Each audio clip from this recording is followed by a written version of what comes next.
Astoria Station, a small mining settlement in the asteroid belt. Owner, Prosperity Mining, a specialist independent contractor mining rare earths for the Laura manufacturing station, also owned by Prosperity Mining. Consignment, testing station from mining samples. Population, 328, if they were responding. And Astoria Station hadn't been responding to correspondence, official or unofficial, for a number of days. Jonathan Bartell, in his cabin aboard the transport ship Renee Stellaris, which belonged to the same company, had watched the reports track through his news feeds for days. First the questions, is anything going on? Then the discussion, what should we do? And then the speculation, they probably have some power malfunction. He had plotted the ship's course. Then he'd gone to put his case to the transport ship's captain. They were in the area, he said. No, the station hadn't issued an SOS, but someone should investigate. They might be able to save lives. They already knew there hadn't been a major blowout, so the issue had to be something internal. Problems like this could be traced back to issues with the atmosphere inside the station and the recycling plant.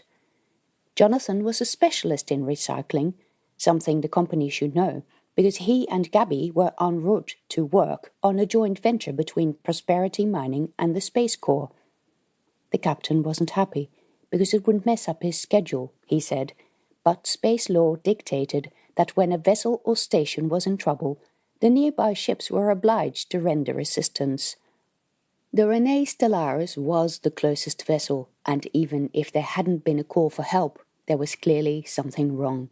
So this was how Jonathan and Gaby found themselves on board a small shuttle, drifting past the grey walls of the non-responsive station, looking for a sign of life, or a sign of disaster. The outer surface of the station was rough, pockmarked through strikes of small rocks. Much weathered paint on the hull proclaimed a hatch to be an emergency exit, and another was an external refuel point.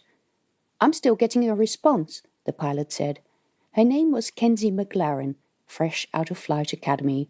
She was a wisp of a thing, strawberry blonde hair and millions of freckles on her face and arms, about half Jonathan's age.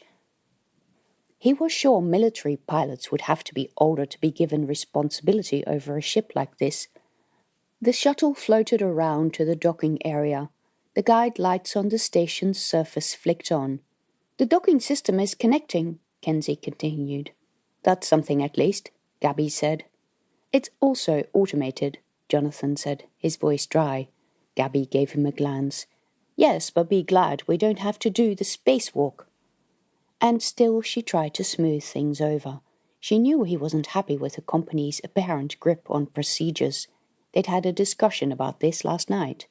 The agreement by the captain to cut speed and make for the station had been followed by a general display of incompetence by the staff. Jonathan argued none of the crew aboard the transport ship appeared to be capable of making their own decisions. They all blindly followed the company line. "It's even worse than at the quarantine authority," he'd said. "These people follow rule books. They have no idea what to do in a real emergency."